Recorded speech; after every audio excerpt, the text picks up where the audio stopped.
যতই অন্ধকার নামিয়ে নিয়ে আসুক, কিন্তু আমাদেরকে সেটি করতে পারবে না বন্ধুরা আমার।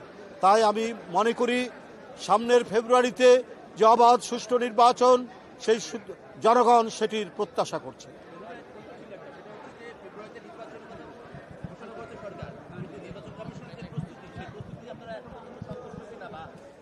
দেখুন, এটা নির্বাচন কমিশন জানাবে। আমরা বারবার দাবি করেছি, তারা বলেছেন তারা প্রায় অনেকাংশেই তারা প্রস্তুতি গ্রহণ করেছেন।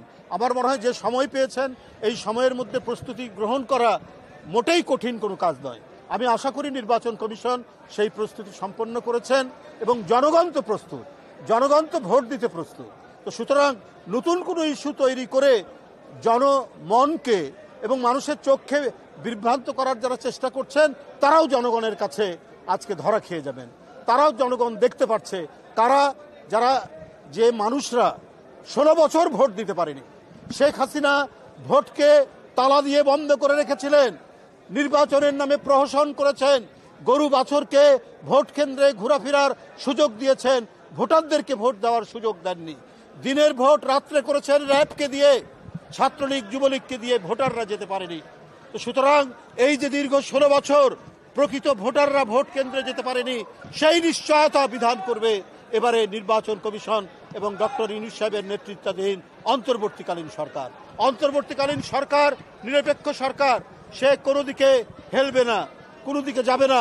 তাই আবারও বলি, আজকে প্রশাসনে বিভিন্ন জায়গায় একটি বিশেষ রাজনৈতিক দল, যেটা বলেছি, একটি ইসলামপন্থী রাজনৈতিক দলের লোকজনদেরকে খুব কৌশলে নানাভাবে তাদেরকে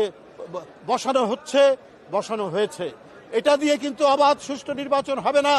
জনগণ প্রত্যক্ষ করছে, আমরাও প্রত্যক্ষ করছি কোন কোন গুরুত্বপূর্ণ পদে এই সমস্ত বিশেষ রাজনৈতিক দলের মনোভাবাপন্ন প্রশাসক এবং আমলাদেরকে বসানো হচ্ছে। তারা কখনোই নিরপেক্ষ নির্বাচন হতে দেবে না। তাই আমি ডক্টর মোহাম্মদ ইউনূস সাহেবের প্রতি আমাদের আস্থা, দলের আস্থা সব রেখেই বলবো যে আপনারা এমন ব্যক্তিদের নিয়োজিত করুন যারা নিরপেক্ষ নির্বাচন করবে, কোনো দলের আজ্ঞাবাহক হবে না। আজকে 16 বছর শেখ হাসিনা দলের আজ্ঞাবাহী নির্বাচন কমিশন, প্রশাসন, পুলিশ দিয়ে একচেটিয়া দুর্বৃত্তের যে শাসন করেছিলেন, আওয়ামী ফ্যাসিবাদের শাসন করেছিলেন, আরেকটি কোনো নতুন ফ্যাসিবাদের শাসন এদেশে মানুষ দেখতে চায় না। বন্ধুরা আমার,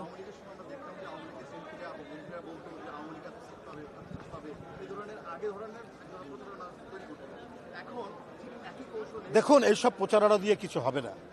আমরা দেখেছি 91 সালে এরশাদের পতনের পর শেখ হাসিনা ইন্ডিয়া থেকে ফেরত এসে বলল যে বিএনপি 10টিরও বেশি সিট পাবে না। মনে আছে না আপনাদের? একেবারে স্পষ্টভাবে বলেছেন যে বিএনপি 10টির বেশি সিট পাবে না।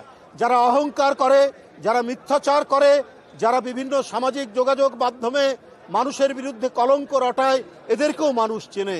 বন্ধুরা আমার, জনগণের ইচ্ছায় যারা 16 বছর আপোষহীন লড়াই করেছে কারা, তারা জনগণ জানে। তাই ভ্রান্ত স্ট্যাটিস্টিক্স দিয়ে, ভ্রান্ত তথ্য দিয়ে জনমনকে বিভ্রান্ত করতে পারবেন না। অবজ্ঞা করবেন, জনগণ তার সঠিক রায় দিয়ে দেবে। কারণ ধানের শীষ তাদের প্রিয় প্রতীক, এই প্রতীকে তারা দীর্ঘদিন ভোট দিতে পারেনি। এই ধানের শীষ উৎপাদন, স্বাধীনতা, সার্বভৌমত্বের প্রতীক। তাই বন্ধুরা আমার, আপনি এইটাকে মিথ্যাচার দিয়ে এবং মিথ্যা পরিসংখ্যান দিয়ে বিভ্রান্ত করতে পারবেন না।